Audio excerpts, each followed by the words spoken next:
Welcome. Today is Wednesday in our Road to Easter videos. I'm Pastor Pete and I'm here to lead you through today's story. But first of all, let's head over to Margaret for the reading from Luke chapter 22. Thanks, Margaret. Then Satan entered into Judas, called Iscariot, who was of the number of the 12. He went away and conferred with the chief priests and officers how he might betray him to them, and they were glad and agreed to give him money.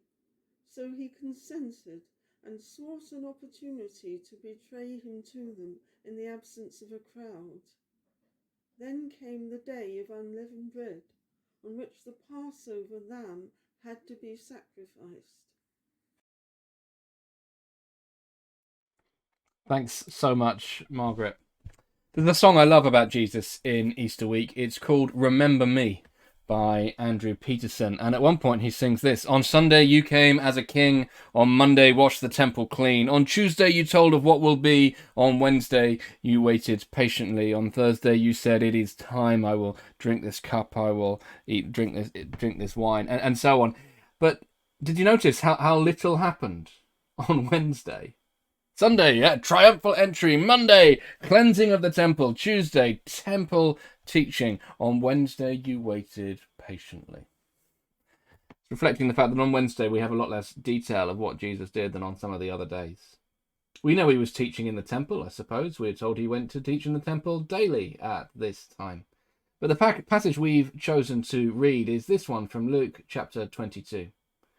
Now, at which moment did Satan enter into Judas? Was it on the Wednesday or the Thursday? It's not quite clear. But what we do know is that this is something that had been building. And so we're going to cover it today on the Wednesday. Things were afoot. Satan enters into Judas Iscariot, just as Margaret read for us. He goes away. He confers with Jesus's enemies. They pay him 30 pieces of silver, to be precise. They pay him to find a time to arrest Jesus when there were no crowds around. Of course, they could find Jesus no problem during the day, but they want to do it quietly at night, and for that they need an insider. That's where Judas comes in.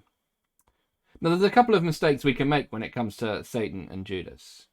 One is to see Judas as a victim, possessed by Satan. Satan entered into him. He's an unwilling participant, doing something he didn't want to do. No, not so.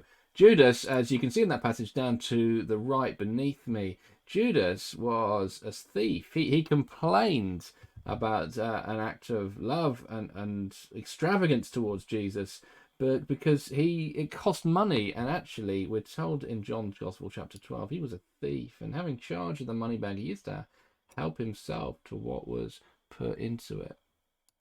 See, Judas was tired of Jesus.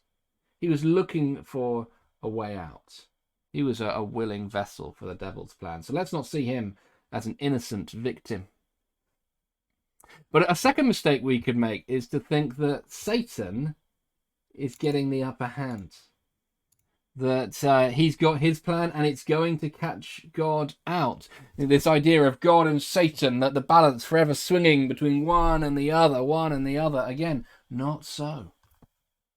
It says later in Scripture, Acts chapter 4, again, it's just beneath me, that all Jesus' enemies, Herod, Pontius Pilate, the Gentiles, the peoples of Israel, all of them did whatever God's plan had predestined. That includes Judas. That even includes the devil himself.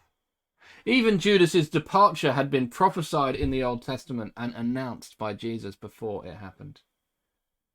So even as Satan enters into Judas called Iscariot, even as it seems like this train leading towards Jesus' death is accelerating unstoppably on the tracks, what we see is that Jesus is still in control.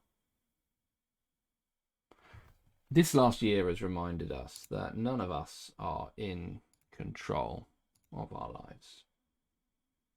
None of us are in control of our lives. That plans have been derailed by COVID in 1,000 ways, but also none of us are in control of our death.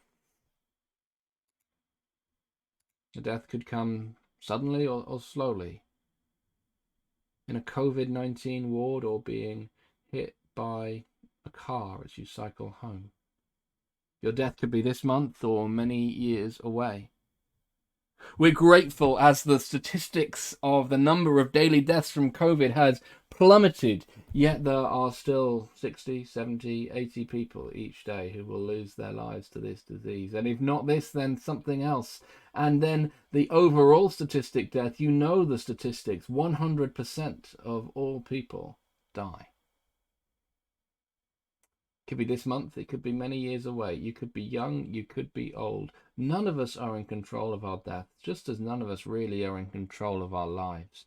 But what we've seen here is that even as Jesus' worst enemies plot against him, Jesus is in control.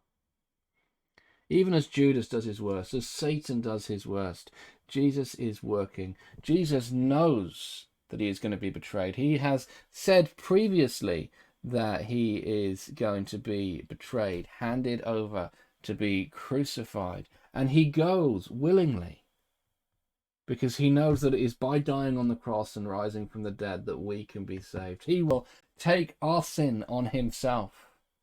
And in exchange, he will give us his righteousness when we come to him and trust in him by faith, when we join ourselves to him.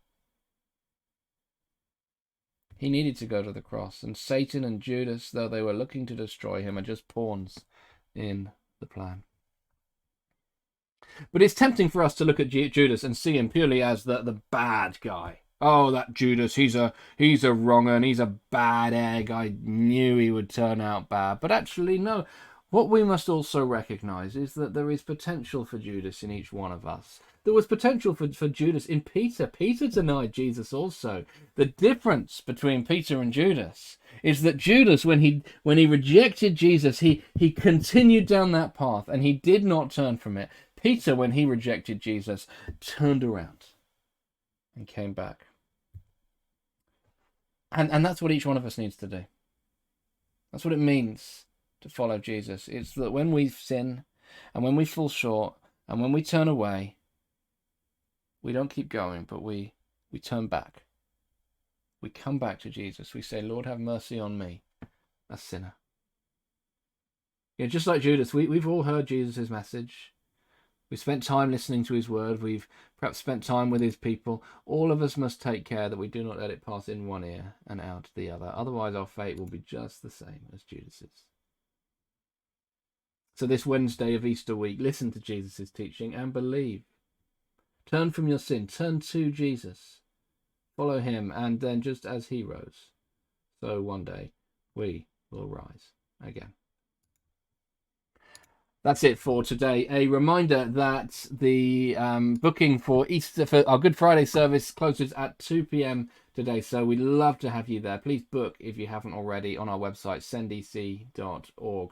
So booking closes at 2 p.m. today. If you missed that and you want to come on Easter Sunday, booking closes on Friday lunchtime. And on Saturday evening, we have Who Moved the Stone, our live drama on YouTube, followed by a Q&A. So let me just ask, is that in your diary yet? Are you planning to be there?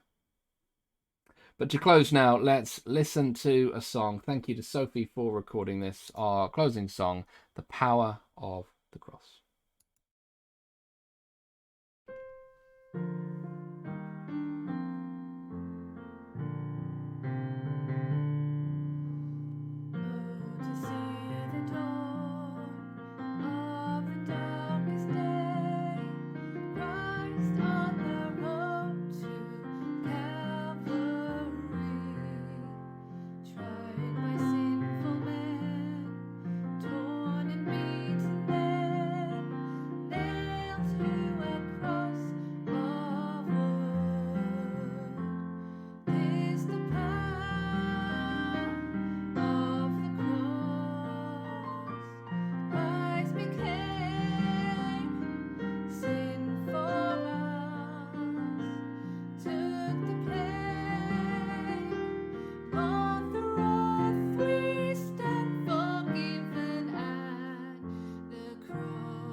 Oh, to see the pain